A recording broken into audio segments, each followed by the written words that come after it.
Qu'est-ce que ça changerait si on supprimait Noël? Eh bien, les arabo-musulmans auraient enfin réussi leur pari. On serait obligé de dire fantastique décembre. Nos enfants auraient désormais des cours de ceinture explosive et... Qu'est-ce qu'il fout là, lui? Noël est une invention du 5e siècle après celui qui a inventé Noël, du coup, et qui est de nos jours un très mauvais moment pour l'environnement. En effet, célébrer Noël consiste principalement à acheter des cadeaux fabriqués par des petits esclaves, ainsi qu'à ingurgiter des tonnes d'animaux morts. Deux activités certes sympathiques, mais qui émettent énormément de gaz à effet de serre. Selon un sondage effectué par CSA Research, chaque Français reçoit en moyenne 7 cadeaux à Noël. Parmi ces 7 cadeaux, on trouve 3 cadeaux de type vêtements, 1 cadeau de type jouet et 1 cadeau de type livre. Ou un livre de développement personnel. C'est super, c'est super. Je vais juste chercher un petit...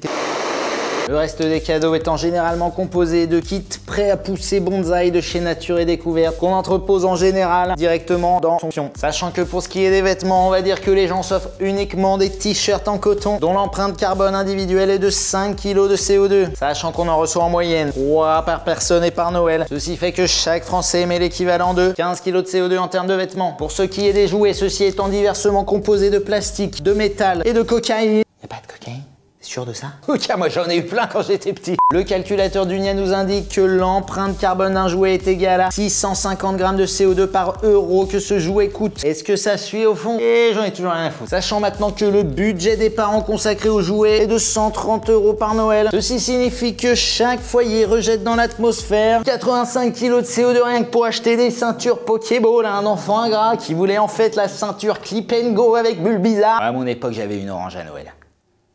Et 154 autres cadeaux, certes, mais j'avais pas internet dès l'âge de 5 ans. Il y avait un seul ordinateur par famille. J'avais débranché mamie pour me branler. Sachant enfin que selon le Journal of Industry, une revue scientifique américaine, la fabrication d'un livre jette à peu près 3 kg de CO2 dans l'atmosphère. Tout ceci fait qu'au final, chaque Français fêtant Noël rejette 103 kg de CO2 rien que pour recevoir des cadeaux. À l'échelle des 68 millions de Français qui composent ce pays, ceci représente 7 millions de tonnes de CO2, soit 1% de l'empreinte carbone de la France, ou encore le même pourcentage de gens comptant de recevoir une Smartbox. Oh, une Smartbox. Oh bah c'est vraiment très... Par ailleurs, la période de Noël est pour beaucoup d'entre nous l'occasion de s'enfoncer dans la panse un maximum de nourriture tout à fait néfaste pour l'environnement. En effet, selon les chiffres des professionnels du secteur, il se vend chaque année en France pour les fêtes de fin d'année 14 000 tonnes de volailles, ainsi que 10 000 tonnes de saumon qui font que les doigts, ils puent. Sachant maintenant que selon notre très cher ADEME, force et robustesse, nos volailles émettent à peu près 6 kg de CO2 par kilo de bestiole, tandis que nos poissons préférés rejettent 5 kg de CO2 par kilo de saumon. Ceci nous donne donc, ça pue ça, 134 000 tonnes de CO2 pour la nourriture de Noël. Il est désormais temps d'éloigner les enfants de ce téléphone. Car si on veut être tout à fait complet, il faut prendre en compte le fait que supprimer Noël revient évidemment à supprimer le Père Noël. En effet, cet homme barbu et sans papier. Oui. Ouais.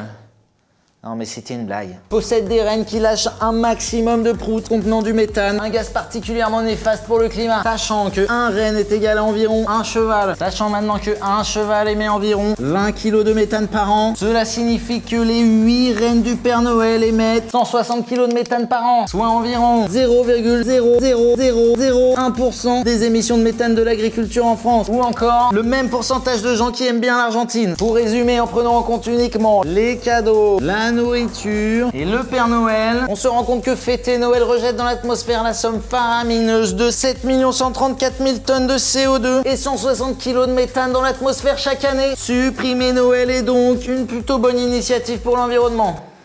Répète ça un peu, bâtard. Ah, Monsieur Noël, quel plaisir de vous voir ici. Vous avez vos papiers.